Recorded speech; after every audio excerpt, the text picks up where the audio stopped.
Welcome back ख़वातीन हज़रात। और एक दो चीज़ें मुझे आपको बतानी ज़रूरी है, फिर मैं मेहमान से आपकी मुलाकात करवाती हूँ। मुस्लिम हुक्मरान और अफवाज गज़ा को बचाने के लिए मुदाखलत करें। International union of Muslim scholars ने यह फतवा दिया है। उन्होंने कहा है कि मिस्र, उर्दन, शाम और लेबनान से खुसूसी तौर पर फ़ौजी कार्रवाई का मुतालबा है। इस वक्त ये ज़िम्मेदारी तमाम मुसलमानों पर और तमाम मुसलमान ममालिक पर आती है।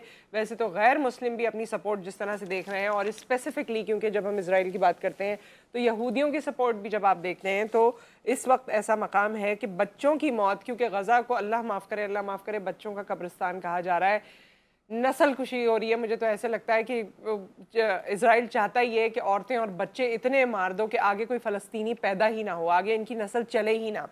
हम ओवरऑल बात करेंगे क्योंकि यमन की तरफ से जो कार्रवाई की गई है ड्रोन हमले के ज़रिए, उससे हम बात का आगाज़ करेंगे। और इस हवाले से डिफेंस एनालिस्ट हमारे साथ मौजूद हैं, ब्रिगेडियर रिटायर्ड अहमद सईद मिन्हाज साहब को हम खुशामदीद कहते हैं। अस्सलाम वालेकुम। जी, वालेकुम सलाम।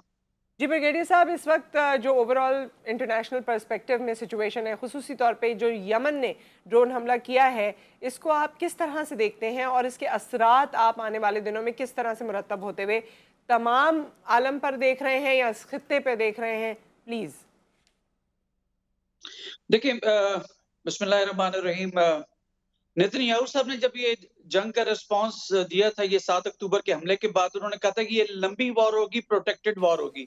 हम्म। प्रोटेक्टेड वॉर मीन्स कि आप ज़्यादा दिनों तक ये चलेगी और ये सिर्फ़ इसराइल की या फ़लस्तीन की जो हदूद हदूद अरब है, उसके अंदर नहीं रहेगी, बल्कि रीजन में जाएगी। तो उसके अभी वाज़िह मिसालें आपके सामने आना शुरू हो गई हैं। फ़िज़िकली यमन पहला मुल्क ऐसा अभी हुआ है जिसने कि ड्रोन और बैलिस्टिक मिसाइल जो है उसने वो फायर किया वहाँ पे। ईरान की बड़ी हार्ड किस्म की पोज़ीशन थी और वो कह रहा था कि अगर फ़िज़िकल अटैक किया तो उसमें फिर हम ऑप्शन देखेंगे कि मिलिट्री के हिसाब से क्या है। तो रीजन के अंदर तो ये जंग अब जाती हुई नज़र भी आती है। और इसमें जो नेतन्याहू ने 23 सितंबर को जो यूनाइटेड नेशन जनरल असेंबली के प्लेटफ़ॉर्म पे जो नक्शा मिडल ईस्ट का एक शो किया था, उसमें कहीं पर भी फ़लस्तीन एक्सिस्ट नहीं करता। बदकिस्मती से कल परसों जो गूगल ने भी जो हम्म। इसराइल का नक्शा जारी किया है, उसमें से भी गोलान हाइट्स, वेस्ट बैंक और आपकी गाज़ा की पट्टी को बिल्कुल मिटा दिया गया। तो इस हम्म। तमाम चीज़ों को देखते हुए ये लगता है कि ये जंग जो है रीजन की तरफ जाएगी। लेकिन इस बात को भी आप ज़रूर मलूज़ खातिर रखें कि यमन और ईरान ये मिडल ईस्ट के वो ममालिक हैं जिनके ऊपर सैंक्शंस हैं जी। और जिसकी बेसिक जो मोटिवेशन है, वो इसराइल की तरफ से आती है। तो दोनों जो हैं ममालिक, बेसिकली शिया कम्युनिटी उसमें ज़्यादा है, तो वो इसराइल के ऑलरेडी एक किस्म के ओपन एनिमीज़ हैं। हम्म। लेकिन मैं तमाम चीज़ों के साथ मैं साथ ये भी कहूँगा कि ये ग्लोबलाइज़्ड वर्ल्ड है, जिसके अंदर जो अभी लेथैलिटी ऑफ वेपन्स इतने बढ़ चुके हैं, स्पेशली इसराइल एक non declared nuclear weapon state है, उसके साथ जंग में जाना मेरे ख्याल में ना सिर्फ खित्ते के लिए बल्कि दुनिया के लिए जो उसकी एग्जिस्टेंस है उसके लिए चैलेंज हो सकता है। तो हम्म। लिहाज़ा यहाँ पर पॉलिटिकल और सफारती और जो अखलाकी जो सरहदें हैं, जो आपकी जो फोरम्स हैं, उनको भरपूर तरीके से इस्तेमाल करना चाहिए। जो आपकी हम्म। जंग है that should be the last option. और पाकिस्तान ने भी बहुत स्ट्रॉन्ग स्टांस ली बिल्कुल। है। अच्छा आपके फॉरेन ब्रिगेडियर ऑफिस साहब, अब जो चीज़ जो यमन ने किया है, ज़ाहिर है उनके हवाले से और ईरान के हवाले से तो इसराइल को पहले भी पता है। लेकिन अब ये, और उन्होंने ये भी साथ में धमकी दी है कि हम जितने न्यूक्लियर साइट्स हैं उनको भी निशाना बना सकते हैं।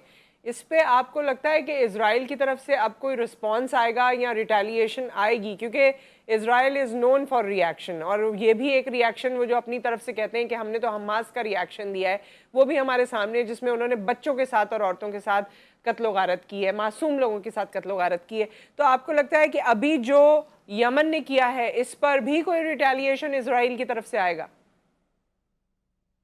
मैं एक्सपेक्ट कर रहा हूँ कि बिल्कुल ऐसे रिस्पॉन्स आएगा। और जब यमन के ऊपर अटैक अगर हम्म। करते हैं बैलिस्टिक मिसाइल्स की सूरत के अंदर, तो ईरान अपने आप को उससे अलहदा शायद नहीं रख पाएगा, बिकॉज़ दोनों कंट्रीज़ के दरमियान काफ़ी मफ़ाहमत है इसराइल के खिलाफ। हम्म। तो इस लिहाज से ये रीजन के अंदर जंग तो छिड़ेगी। जहाँ तक आपका सवाल है कि न्यूक्लियर फैसिलिटीज़ के ऊपर जो उनको भी निशाना बना सकते हैं, तो वो कोई डिक्लेयर्ड न्यूक्लियर वेपन स्टेट नहीं है। लेकिन हम्म। वहाँ पे न्यूक्लियर जो आपकी एनर्जी के लिए आपके जो पावर प्लांट्स हैं, उनके ऊपर जो है वो ज़ाहिर अटैक हो सकता है। हम्म। लेकिन मेरा नहीं ख्याल कि वो मिसाइलों से जो उसको को नुकसान पहुँचेगा, क्योंकि जो उसके डोम बने होते हैं, जहाँ एटॉमिक रिएक्शन लिमिटेड लेवल के ऊपर चल रहा होता है, जिससे बिजली बनती है, वो काफ़ी उसकी वो बॉम्ब प्रूफ और मिसाइल प्रूफ काइंड ऑफ और ज़लज़ला proof okay. Kind of buildings होती हैं, तो इसमें नुकसान तो नहीं होगा। लेकिन खुदा ना हम्म। ख़ास्ता अगर उसमें कोई भी डेंट पड़ता है, तो पूरे अरब ममालिक को उसकी रेडिएशन से नुकसान हो सकता है। तो राइट। मेरा नहीं ख़्याल कि वो इस तरह की कोई तो हरकत इस होगी। जी। पूरी सिचुएशन में सऊदी अरब को किस तरह से सिचुएशन को हैंडल करना चाहिए या इसमें मुदाखलत करनी चाहिए, क्योंकि उनकी तरफ से जो भी इस वक्त बात की जा रही है उसमें कोई ख़ास असर और रसूख है नहीं, लेकिन अगर ख़ित्ता पूरा इफेक्ट होता है तो उसके असरात सऊदी अरब पर भी पड़ेंगे। तो सऊदी अरब को इस वक्त किस तरह का स्टांस अपना पैदा करना चाहिए?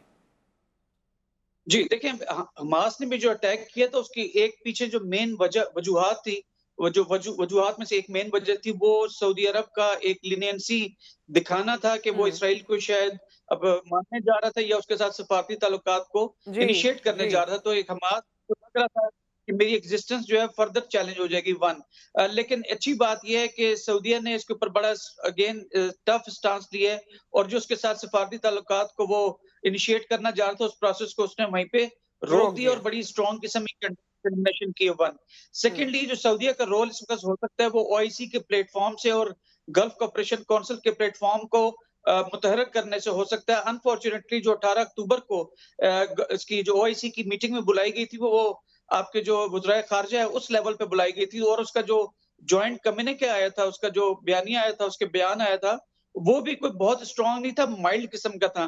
तो इन तमाम चीज़ों को देखते हुए दोबारा से ओआईसी के प्लेटफ़ॉर्म को आप समिट लेवल के ऊपर मीटिंग बुलानी चाहिए, जिसमें ठीक है। मुख्तलिफ जो इस्लामी ममालिक हैं, उनके प्राइम मिनिस्टर और सदूर को आना चाहिए और ठीक है। वहाँ से वो प्रेशर डेवलप करें। यूनाइटेड नेशन जनरल असेंबली की जानिब से ऑलरेडी एक करारदाद मंज़ूर हो चुकी है, जिससे इखलाकी और सियासी प्रेशर डेवलप है। ओआईसी की तरफ से आएगा तो रीजनल लेवल के ऊपर जो स्ट्रॉन्ग स्टांस है, उसको लीड कर सकता है सऊदी अरब, जो ठीक जिसकी है। तरफ दुनिया के तमाम मुस्लिम ममालिक देखते हैं। जी।